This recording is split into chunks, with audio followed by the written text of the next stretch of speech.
नमस्कार। आज हम एक कहानी पर बात करने वाले हैं। नाम है चमकीली गांव की प्यास। जी। हमारे पास इसका एक विस्तृत सार है जो चमकीली नाम की एक लड़की के जीवन के इर्द गिर्द घूमती है। हाँ, कहानी एक गांव में सेट है जो दिखने में तो बहुत खूबसूरत है। टूरिस्ट वगैरह आते रहते हैं। बिल्कुल।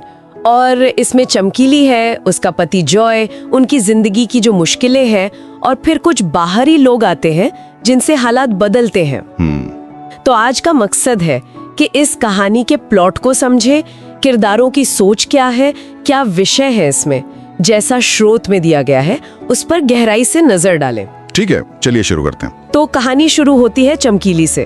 वो एक, जैसा आपने कहा, खूबसूरत टूरिस्ट वाले गांव में रहती है। हाँ।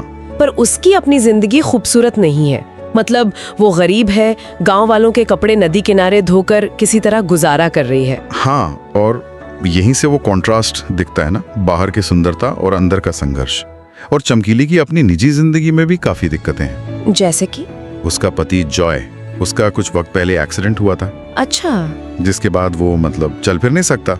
ऑपरेशन तो हुआ पर पूरी तरह ठीक होने के लिए थेरेपी चाहिए। और उसके लिए पैसे नहीं है। बिल्कुल, पैसे नहीं है। और ये जॉय के लिए भी एक लगातार दुख का कारण है, जाहिर है। और चमकीली एक पत्नी के नाते पूरी तरह से लगी हुई है जॉय की देखभाल करना, उसे दिलासा देना कि हाँ, मैं पैसे जमा कर लूंगी, सब ठीक हो जाएगा। जी हाँ, वो अपना फर्ज निभा रही है।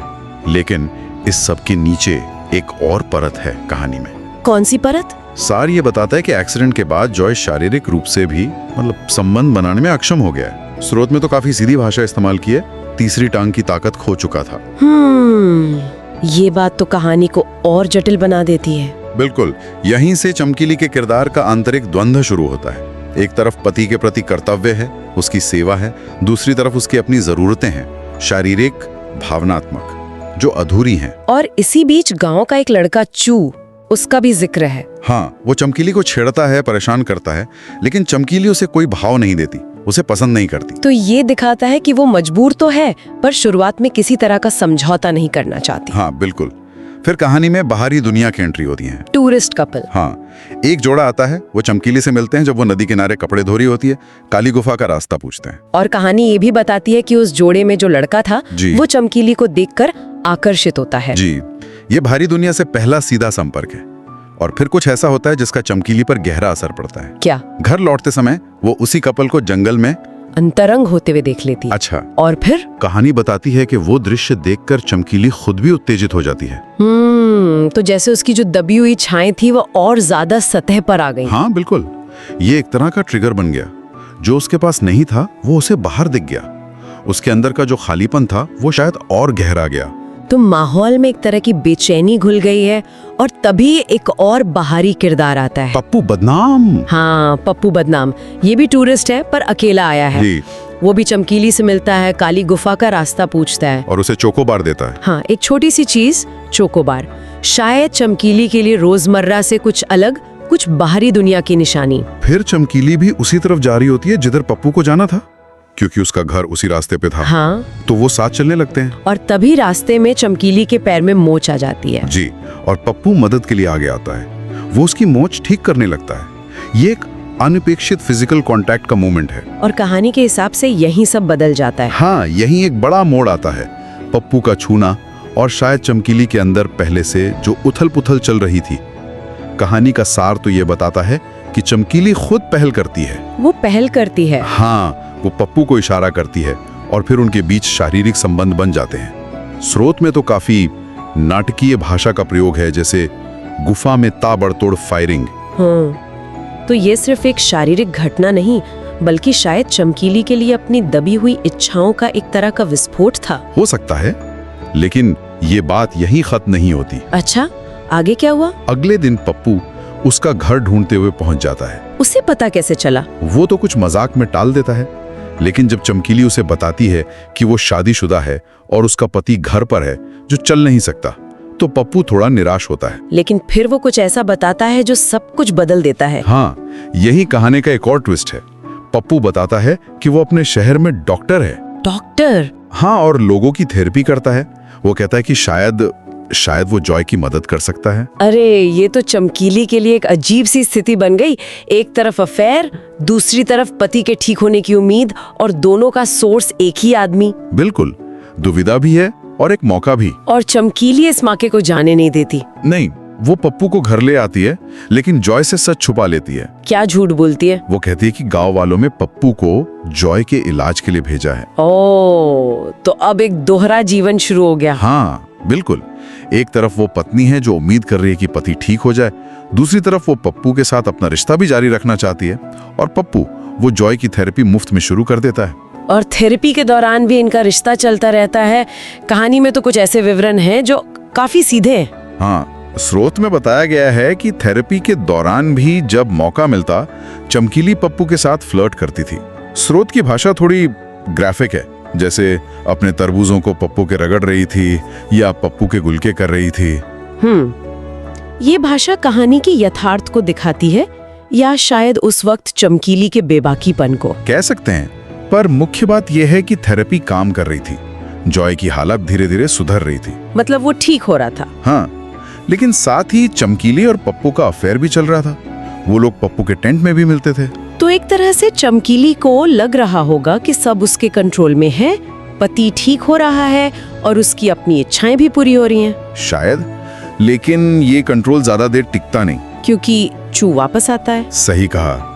चू की वापसी कहानी में एक बहुत खतरनाक मोड़ लाती है। वही लड़का जो पहले चमकीली को परेशान करता था। उसने क्या किया? कहानी के अनुसार चू ने छिपकर चमकीली और पप्पू के अंतरंग पलों का वीडियो बना लिया था, जब वो पप्पू के टेंट में थे। अरे नहीं, और फिर? जाहिर है ब्लैकमेल।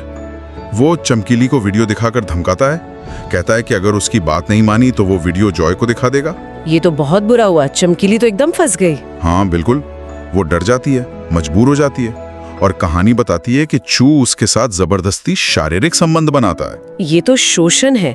वो जिस रिश्ते पप्पू के साथ से शायद कुछ उम्मीद कर रही थी, उसी की वजह से और गहरे संकट में फंस गई।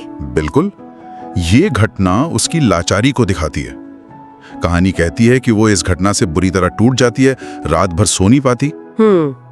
अब कहानी क्लाइमैक्स की तरफ बढ़ रही है। जॉय अब चलने फिरने लगा है। हाँ, थेरेपी से काफी सुधार है, लेकिन स्रोत ये भी कहता है कि वो खुश नहीं दिख रहा था। क्यों? क्या उसे कुछ पता चल गया था? उस वक्त कहानी साफ नहीं बताती, पर उसकी खामोशी और उदासी, कुछ तो गड़बड़ थी।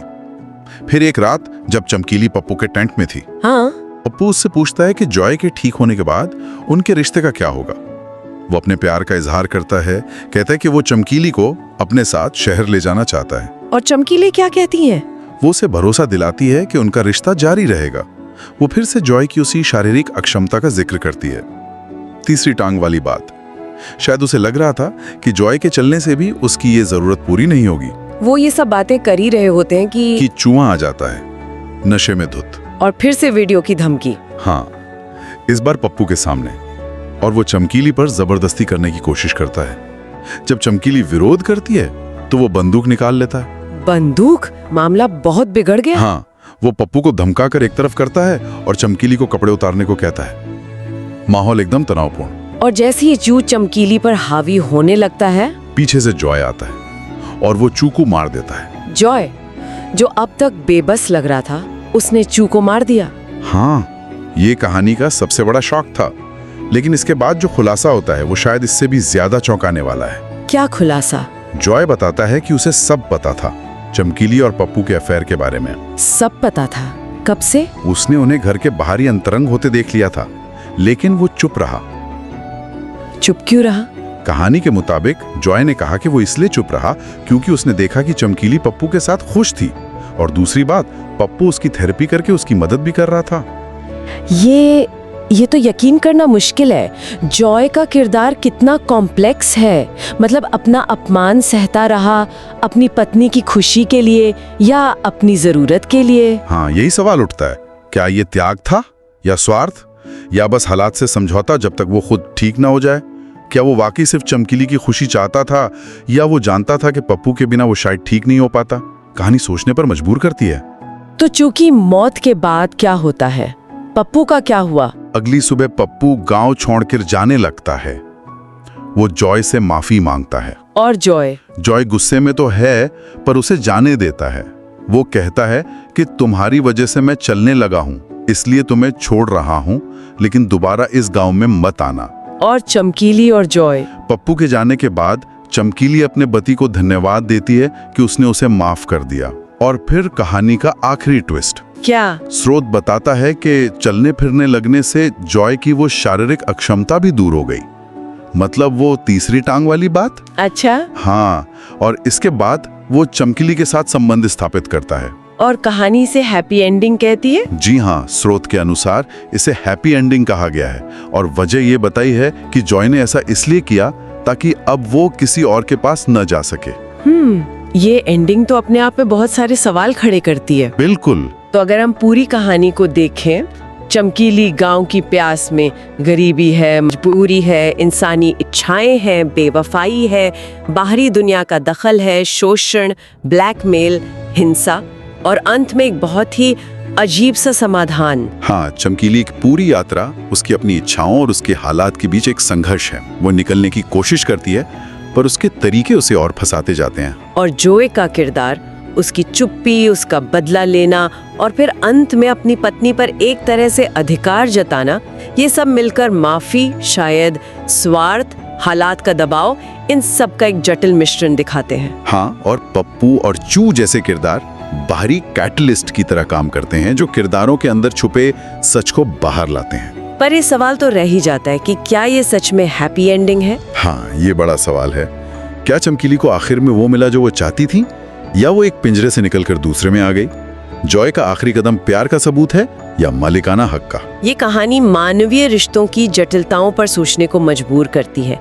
नैतिकता के जो ग्रे एरियाज होते हैं, मजबूरी में किए गए समझौते, इन सब पर। खास तौर पे ये सवाल कि मुश्किल हालात में एक औरत की इच्छाएं, उसकी अपनी मर्जी या उसकी कमी और शादी की वफादारी, इनके क्या मायने रह जाते हैं? क्या चमकीली को अंत में अपनी आवाज मिली या वो फिर से हालात और दूसरों की इच्छाओं के अधीन हो गई? कहानी जवाब नहीं देती, ये पाठक या दर्शक पर छोड़ देती है। तो ये था चमकीली गांव की प्यास कहानी के सार का हमारा विश्लेषण। उम्मीद है इसने सोचने के लिए कुछ नया दिया होगा। जी, कहानी के पात्र और घटनाएं निश्चित रूप से काफी चर्चा और व्यक्तिगत व्याख्या की गुंजाइश छोड़ते हैं। बिल्कुल। अगली बार फिर मिलेंगे एक नई जानकारी और विश्लेषण के साथ।